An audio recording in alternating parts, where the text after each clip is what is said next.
Hello दोस्तों, आप सभी का स्वागत है मेरे और आपके चैनल जिसका नाम है बी सक्षम इन एसएपी एपीए मॉड्यूल में। दोस्तों, जैसा आपको पता है कि अगर आप कोई भी कमेंट करोगे तो उसमें मैं रेस्पॉन्स भी देता हूँ और उसके अगेंस्ट पर अगर मुझे लगता है कि कोई सब्जेक्ट है जिसके ऊपर मुझे इमीडिएट कुछ वर्क करना है तो वो मैं आप लोग से डिस्कस भी करता हूँ। ठीक है दोस्तों, तो आज एक बहुत ही इंपॉर्टेंट चीज़ के बारे में हम बात करने वाले हैं कि कोई भी ऑर्गेनाइजेशन हो, चाहे स्कूल हो, चाहे कॉलेज हो, चाहे वर्क प्लेस हो जहाँ पर हैजार्डस एक्टिविटीज़ हो रही है, चाहे न्यूक्लियर पावर प्लांट हो, चाहे पावर प्लांट हो, चाहे मैन्युफैक्चरिंग यूनिट हो, चाहे फिनिश गुड हो, चाहे आपका क्या होता है फूड एंड गुड्स इंडस्ट्रीज हो, पेंट इंडस्ट्रीज हो, आपका सीमेंट इंडस्ट्री हो, स्टील इंडस्ट्री हो, रिफाइनरी इंडस्ट्रीज हो, राइट।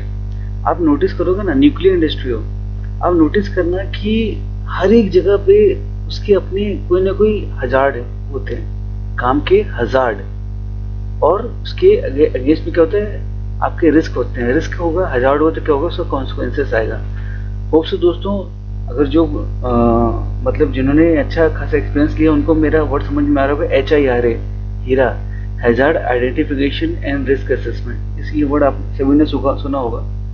तो एसएपी में भी हम मेंटेनेंस से रिलेटेड एक्टिविटी में ये सब चीज़ों का ध्यान रखते हैं कि हमें किस पर्टिकुलर क्षेत्र में कार्य करते हुए हमें किन किन चीज़ों का ध्यान रखना है। ठीक है ना। जैसे मैं एक एग्जांपल लेता हूँ दोस्तों, जैसे मैं यहाँ पे आपको अपना सेम जो मैंने थंबनेल लगाया वो आपको दोबारा दिखाता हूँ कि हर एक एक्टिविटी में टाइप्स ऑफ एक्टिविटी का मेजरली जो डेंजरस होती है उसमें आप देखेंगे कि हॉट वर्क एरिया, मतलब जहाँ पर आपका टेम्परेचर है वो आपके लिए एक हजार्ड है। आप काम करें वहाँ का टेम्परेचर बहुत ज़्यादा हजार्डस है, हॉट वर्क एरिया। ऐसे एरिया जहाँ पर आप हॉट वर्क कर रहे हैं, that is also becomes N hot work area. ठीक है। आपको कोई एरिया है जहाँ पर आपको 1.8 मीटर हाइट से ऊपर काम करना है, मतलब 1.8 मीटर इसलिए बोला, दैट इज द स्टैंडर्ड। अगर उसके ऊपर आप काम करते हो उसके लिए आपको वर्क परमिट चाहिए। ठीक है ना। अगर मान लीजिए कि कहीं पर कहीं किसी लैंड एक्सकेवेशन हुआ है, ठीक है ना, आपने खुदाई का कार्य किया हुआ है, तो वो भी एरिया के डेंजर एक्टिविटीज में, तो उसके लिए भी आपको परमिट चाहिए। कोई भी काम करने से पहले कहीं हाई टेंशन वायर नहीं हो, कोई लाइव क्या बोलते हैं वाटर कैनल्स या लाइंस ना गई हो, प्रेशराइज सिस्टम ना हो, PNG सिस्टम ना हो, जो गैसेस होती है ना।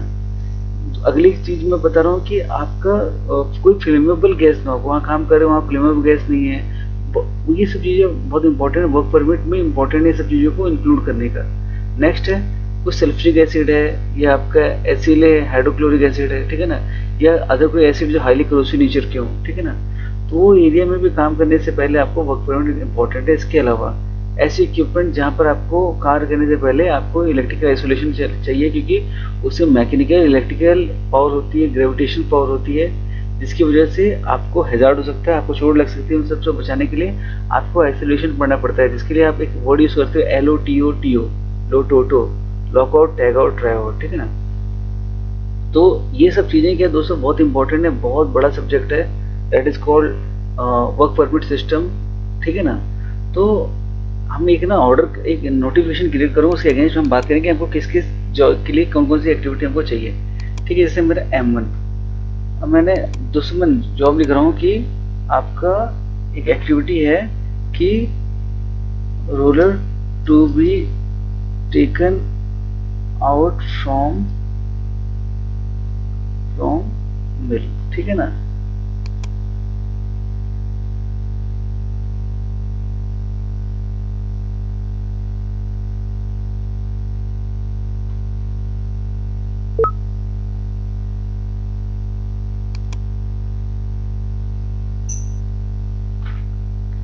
देखिए आप देख रहे हैं इक्विपमेंट अवेलेबल नहीं है, तो ये सब चीजें होती है, छोटी मोटी चीजें वो आपको मिलेंगी। ठीक है ना। तो मैं आपको एक एक्टिविटी बता रहा हूँ जिसमें एक मिल है। आप इमेजिन कीजिए एक मिल है जिसमें आपको एक्टिविटी ये हो रहा है कि आपको उसका रोलर है उसको निकालना है। रोलर कितने टन का दोस्तों ये भी बता दे रहा हूँ, रोलर है वो 60 टन का, 60 टन। समझ रहे हो। इंसान मैक्सिमम कितने केजी उठा सकता है? 100 केजी, 150 केजी। जितने वेट लिफ्टिंग चैंपियंस होते हैं 300, 700, 400 केजी, 500 केजी, उसके बाद क्या डेड लिफ्ट चालू हो जाता है। ठीक है ना। तो केस यहाँ पे ये है कि कोई रोलर है जिसको अपने को निकालना है मिल से। ठीक है ना। मिल यहाँ पर है 750 केजी है, बट इमेजिन करो कि बहुत बड़ी मिल है, जैसे आप लोशन निकलो, पेपर निकलो, ठीक है ना, अलग अलग टाइप के मिल होते हैं। ठीक है। अब देखो मैंने इसको क्या कर लिया, मुझे इसका वर्क रिटर्न स्लिप चाहिए, कैस्केड नो, ये शटडाउन एक्टिविटी है। ठीक है दोस्तों, ये ले लिया मैंने, रिलीज कर दिया। मैं इसकी इक्विपमेंट को बंद करके प्लांट में, रनिंग प्लांट में एक इक्विपमेंट बंद करके मुझे इसमें काम लेना है। मैंने इसको सेव कर लिया। ठीक है, ये ऑर्डर है दोस्तों। अब देखो ये परमिट मैंने बना दिया। अब जो एग्जीक्यूशनर है, जो एग्जीक्यूट करेगा, एग्जीक्यूटर, वो क्या करेगा, वो सिस्टम में जाएगा, नोटिफिकेशन खोलेगा मुझे परमिट, ये मान लीजिए प्रोसेस वाला, मान लीजिए मैंने अपने प्रोसेस वाला बनाया कि मिल का काम करना है, मैं आपको परमिट कर रहा हूँ। तो वो क्या करेगा दोस्तों, इसके अगेंस्ट में ऑर्डर बनाएगा। ठीक है, ऑर्डर क्रिएट करेगा और जो एक्टिविटी है ये वर्क करके, ठीक है ना, इसको क्या करेगा, रिलीज कर देगा कि हाँ मेरे को ये काम करना है। अब देखो दोस्तों इम्पोर्टेंट क्या है।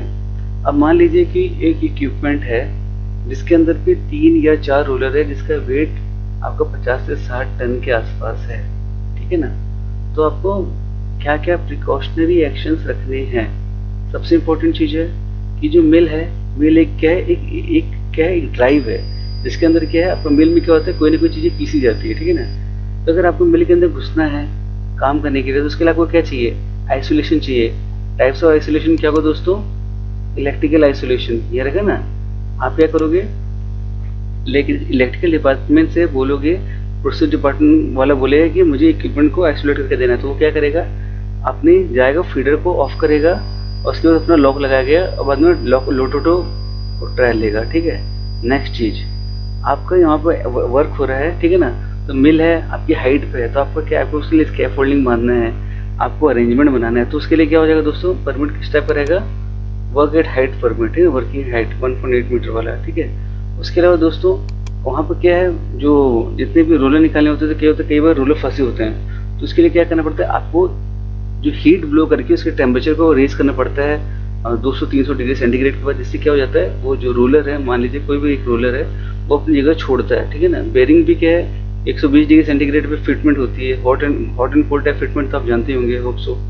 तो ये सब एक्टिविटी के लिए क्या होता है, आपका हॉट वर्क का परमिट लेना पड़ता है। ठीक है, उसके बाद में आप ये चीज़ देखिए कि क्या होता है, कई बार मिल के अंदर पे जो मटेरियल पीसे जाते हैं उससे कुछ गैसेस निकलती है, तो उसके लिए चाहे तो आप हजार्डस केमिकल वाला ये गैसेस है वो परमिट के लिए रिक्वायर्ड है। तो इसमें क्या वर्ड मैंने यूज किया दोस्तों, वर्क परमिट। ठीक है ना, तो देखो दोस्तों, अब ये जो मैंने क्रिएट कर दिया ना, इसमें एक चीज़ नोटिस करना, यहाँ पर ये जो रिलीज हो गया ना जॉब करने के लिए, कार्य करने के लिए, तो आप देखोगे कि सेफ्टी वाले के बाद जाने से पहले आपके पास एक यहाँ पर सिस्टम आता है। देखो जो क्रिएट मेंटेनेंस ऑर्डर में 1 2 3 4 5 6 7 8 नंबर पता है परमिट। आपको क्या है ना, परमिट आपको चेक करना है कि क्या क्या परमिट आपके एसएपी सिस्टम में ऑलरेडी इन्वॉल्व है। तो देखो दोस्तों, हजार्डस है, बिल्कुल है। हजार्डस है या नहीं है, बिल्कुल है ना। तो कैटेगरी क्या कर दिया, जेड। ठीक है, मतलब दैट इज कॉमन हजार्ड है जो है। नेक्स्ट ए बी सी, अब एच ए आइसोलेशन। ठीक है ना, इसके लिए सबसे टॉप क्लास क्या है, आइसोलेशन का परमिट अपने को चाहिए, हॉट वर्क चाहिए और वर्क एट हाइट चाहिए। ठीक है, ये सब हमको चाहिए, राइट दोस्तों, ये सारा चीज अपने को चाहिए। और यहाँ पर देखोगे तो इश्यू, ठीक है ना, अगर आप ये जाओगे, यहाँ पर जाओगे, यहाँ पर अगर देखोगे तो इश्यू मतलब ये अप्रूव्ड बाय, मतलब इश्यू कर दो। ठीक है, ये हो गया सेव। जैसे कोई भी डिपार्टमेंट है वो पूरा का पूरा आपको ट्रैक करके बताया कि मैंने सारे परमिट इश्यू करवा दिए हैं। अब जब उसको चेक करोगे तो आप क्या जाओगे, कंट्रोल पी में जाओगे ना, ओके, ये हो गया, सेव हो गया। अब यहाँ पर जाओगे और यहाँ पर क्या बोलते हैं, प्रिंट में जाओगे। प्रिंट में क्या है आपका, ओके, ये सॉरी दोस्तों क्या आ गया। अब यहाँ पर जाओ IW32, ऑटोमेटिक क्या जो ऑर्डर नंबर है वो ऑटोमेटिकली पकड़ लिया है। ठीक है ना, ruler to be taken out. अब उसमें आप जब ये ऑर्डर में जाके जब प्रिंट पे जाते हो, ठीक है, तो अब देखो ऑर्डर में आपका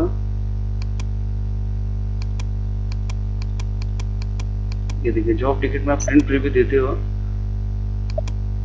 ओके, जॉब में प्रिंट प्रीव्यू देते हो, P job ticket, sorry, job ticket print preview जाओगे तो आपको क्या है, ये वाली एक्टिविटी लिखेगी जिसमें आपको ये कार्य करना है। ठीक है ना, तो उसमें आपको खुद ही बता देगा कि आपको इसके लिए क्या है, जो कार्य करने वाले हो इसके लिए आपको आइसोलेशन भी चाहिए, आपको सारी एक्टिविटी चाहिए, ये सारे आपको बता देगा। ठीक है, तो उसके हिसाब से परमिट बनाएंगे। मतलब आपका ये जो परमिट है, नोटिफिकेशन और जो ऑर्डर बना है उसके अगेंस्ट में आपको वहाँ का जो सिस्टम, प्लांट का जो सिस्टम है परमिट का, वो आपको फॉलो करना पड़ेगा। तो आपको यहाँ पे भी आपने लिख दिया, वहाँ भी आपने लिख दिया। सो होप सो दोस्तों आपको हैजार्ड समझ में आया होगा, आपको परमिट थोड़ा बहुत समझ में आया होगा। इसमें हम और डिस्कशन करेंगे और होप सो अगर ये आपको पसंद आया तो लाइक करो, शेयर करो, कमेंट करो।